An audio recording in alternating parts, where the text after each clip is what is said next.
Olá, minhas queridas, meus queridos, chegamos na última parte do estudo da apelação, onde nós vamos estudar especificamente a apelação no júri. Ou seja, eu quero trabalhar com vocês o inciso 3º do artigo 593. Vai trabalhar especificamente no inciso 3º do artigo 593. Ele vai falar apenas das decisões tomadas pelo juízo do júri. Vamos lembrar um pouquinho as características desse juízo. Primeira coisa, a gente fala de júri, nós temos que falar, eu até comentei rapidamente isso na nossa aula anterior, que a gente precisa falar de uma decisão composta heterogênea. Por quê? Porque é um juízo de primeiro grau colegiado. Quem decide sobre o veredito, ou seja, quem decide sobre se condena ou absolve, são os 7 jurados. Então, os jurados eles decidem se há condenação ou absolvição. Se eles absolvem, cabe ao juiz apenas fazer a sentença absolutória, não tem muito trabalho para o juiz. Se, no entanto, eles condenam, caberá ao juiz, sob as bases daquela determinada condenação, ele irá efetivamente decidir a pena. Então, a dosimetria de pena é uma responsabilidade do juiz. Por que isso é tão importante da gente lembrar? Que quando a gente vai para o artigo 593, inciso 1º, né? Inciso 3º, ele vai ter 4 hipóteses de cabimento que, ora, atacam a decisão do juízo de primeiro grau, tomada pelos jurados, ora atacam a decisão do juízo de primeiro grau, tomada pelo juiz. Tá? Lembrando, a gente começou isso quando nós começamos o estudo da apelação, que essas hipóteses do inciso 3º possuem efeito devolutivo restrito. Significa dizer que quando eu estou impugnando a pena, eu estou impugnando apenas a dosimetria de pena. Nada mais do que isso. Tá bom? Então veja aí. Diz aí a linha A. Artigo 593, inciso 3º. Inciso 3º das decisões do júri. Quando? A linha A. Ocorrer nulidade posterior à pronúncia. Então, quando há uma nulidade posterior à pronúncia, o recurso cabível é o recurso de apelação com base aqui no inciso 3º. Aqui entra, por exemplo, as testemunhas que eu indiquei não foram intimadas para o júri, ou eu sequer tive chance de indicar testemunhas, o juiz não quisitou uma tese minha de defesa, o juiz não permitiu que eu falasse dentro do tempo autorizado por lei, o Ministério Público foi à réplica e o juiz negou a tréplica à defesa, há uma contradição entre os quesitos, há um não questionamento adequado daqueles quesitos, ou seja, todas essas hipóteses de nulidade que ocorram, que existam aí depois da pronúncia, caberá o recurso de apelação com base na linha A. Se essas hipóteses de nulidade ocorreram antes da pronúncia, eu vou atacar a pronúncia através do recurso sem distrito, previsto lá no artigo 581, inciso 4º. Ocorreu depois, o espaço aí realmente é para a apelação, como a gente está vendo na linha A. Tá? Aqui um detalhe. Como eu estou alegando nulidade, o pedido será de declaração da nulidade e pelo princípio da causalidade das nulidades, que nós já estudamos em aulas anteriores, quando eu declaro um ato nulo, todos os que dele forem decorrentes também serão nulos. Consequência, o pedido que eu vou fazer quando eu manejo a apelação pela linha A é de novo júri.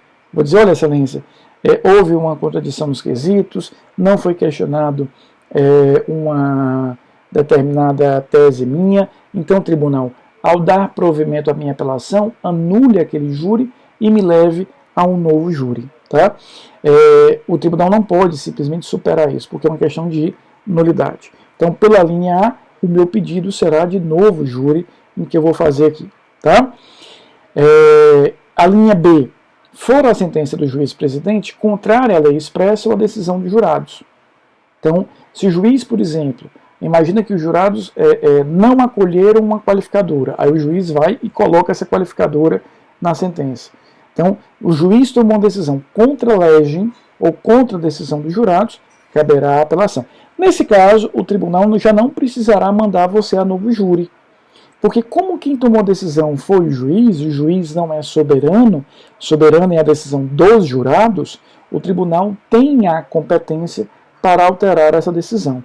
Então, o que o tribunal faz? Decota, corta daquela determinada decisão a parte equivocada. Então, imagina que o homicídio era a acusação lá no júri era de homicídio duplamente qualificado, os jurados só acolheram uma qualificadora, mas o juiz trouxe a outra para a decisão. O que o tribunal faz? Retira essa outra qualificadora e resolve o problema. Não preciso mandar a novo júri por isso. Tá? Então, o pedido aqui na linha B será de não novo júri, mas será efetivamente de nós termos a correção daquela decisão pelo tribunal. Como não envolve nulidade nem envolve soberania, o tribunal poderá analisar e reparar esse erro. A linha C. Houver erro ou injustiça no tocante à aplicação da pena ou da medida de segurança. Houver erro ou injustiça no tocante à aplicação da pena ou da medida de segurança. Aqui, primeira coisa, como ele está falando em pena, é a decisão do juiz, portanto, nada envolve a decisão dos jurados. Isso tem como consequência a gente afastar a ideia da soberania própria da decisão do jurado. Então, eu estou discutindo aqui apenas a decisão do juiz, apenas a decisão do juiz. Veja que ele fala aí em erro ou injustiça. Qual é a diferença entre erro ou injustiça? O erro, ele é objetivo. Então, por exemplo, a lei determinou que o juiz reduzisse a pena. Vamos lá para um exemplo da tentativa. Tentativa diz o artigo 14, parágrafo único do Código Penal, que eu vou calcular a pena como se o crime tivesse se consumado, e eu reduzo aí de 1/3 a 2/3. Show! Imagina que o juiz reduza 1/6. O que é isso? Um erro. Objetivamente, eu tenho como perceber isso. Ele tinha de 1 a 2/3, reduziu apenas 1/6. Isso é um erro. É material, é matemático, é objetivo. Tá? A injustiça, ela tem caráter subjetivo. Ou seja, a lei diz, reduza, e o juiz reduziu muito, reduziu pouco. Eu tenho um caráter um pouco mais subjetivo. Mas veja, a linha C fala em erro e injustiça na pena, a decisão, portanto, do juiz. Então eu vou recorrer discutindo apenas a decisão do juiz. O que o tribunal faz? Analisa essa pena, corrigindo-a ou confirmando-a. Mas ele vai ter a competência para fazer isso. Então, a linha A, o pedido é de novo júri, já que eu estou alegando nulidade, portanto, um defeito no processo. As linhas B e C, como eu estou discutindo só a decisão do juiz, o tribunal tem legitimidade para alterar, tem competência para alterar. Legitimidade não é o termo correto. Competência para alterar, já que não envolve júri, não envolve jurado. Já a linha D não, essa envolve a decisão dos jurados. E como os jurados são soberanos, eu não posso ter o tribunal alterando essa decisão. Veja o que diz a linha D.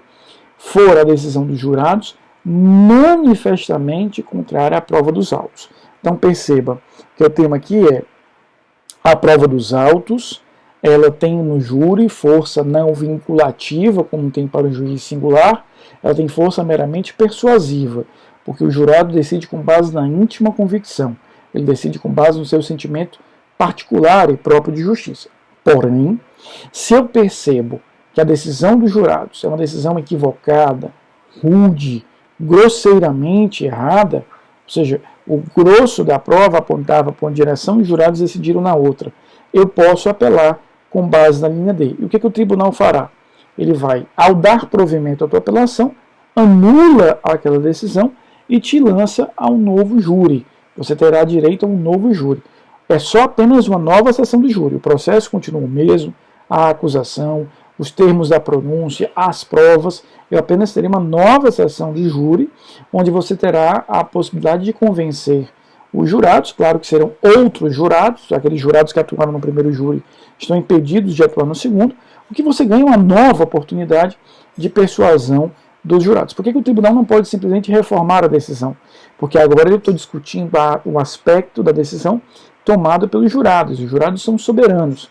E só quem modifica a decisão de juízo soberano é o próprio juízo soberano. Ou seja, quem modifica a decisão do júri é o próprio júri. Tá? E por que o tribunal faz?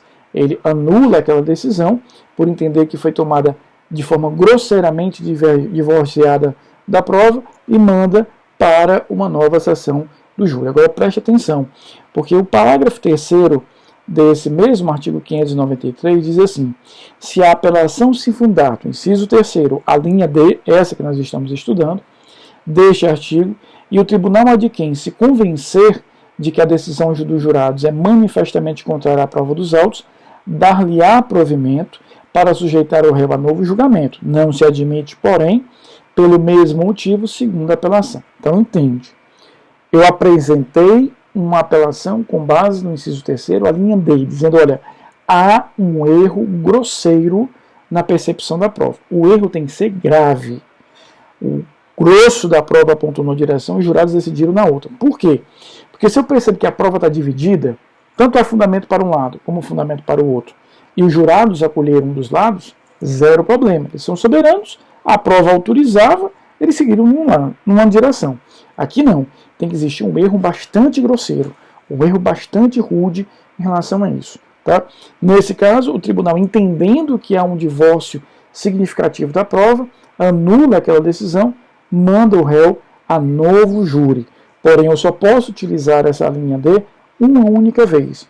Só a utilizo uma única vez. Não a utilizo duas vezes. Tá certo? Então, eu vou utilizar apenas uma vez em relação a essa determinada situação. Só posso ter o uso da linha D uma vez só. Tá? Por quê? Veja só. Fui condenado. Apelei com base em linha D, dizendo, olha, tribunal, os jurados erraram. O tribunal deu provimento, me mandou ao novo júri. Chegando no novo júri, os jurados me condenaram de novo. Eu já não tenho mais o que fazer. Pelo menos já não posso mais recorrer com base na linha D, porque na verdade o que eu tenho aqui é o exercício da soberania dos jurados. Os jurados simplesmente entenderam que era o caso de condenação. Se eu permito outro recurso, chegará um ponto que eu estou simplesmente acabando com a soberania. O soberano é exatamente esse. Ele decide do jeito que ele quiser e ponto final. Tá? Então veja, dessas 4 linhas do inciso 3º, a primeira gera novo júri, porque eu tenho aí a anulação. A linha B e a linha C, como eu estou discutindo só a decisão do juiz, né? Só a parte em que o juiz decidiu, e o juiz a gente sabe que não é soberano, não cabe efetivamente novo júri. O tribunal tem competência para reformar. Na linha D, que é a linha mais importante desse inciso 3º, eu estou discutindo que houve uma discussão, uma análise ou percepção gravemente equivocada dos jurados. A prova apontava na direção, eles decidiram em outra, erraram feio, erraram bastante feio. O tribunal diz, realmente os jurados aqui erraram grosseiramente. Vou anular esse júri, vou mandar a novo júri, e aí nesse novo júri, obviamente, eu tenho uma nova oportunidade de convencer aqueles jurados, repetindo, são outras pessoas, outros jurados, mas eles têm a liberdade de tomar a decisão que eles quiserem. Eles podem, inclusive, condenar do mesmo jeito do julgamento anterior. Tá?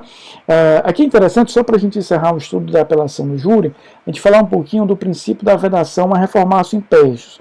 Preste atenção, aquele princípio que diz que se o recurso for só da defesa, a situação do réu não pode ficar pior do que estava. No caso especificamente da linha D do inciso 3º, a gente tem que ter muito cuidado. Por quê?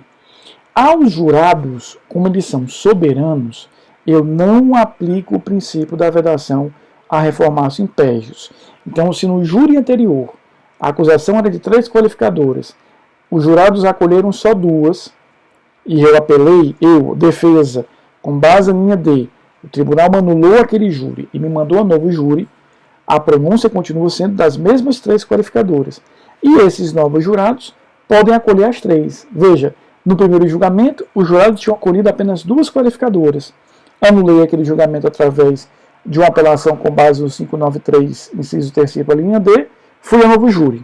Perfeito. Mas lembra que eu te falei, a acusação continua a mesma, as provas continuam as mesmas, a pronúncia continua as mesmas. Então, eu continuo pronunciado por homicídio triplamente qualificado.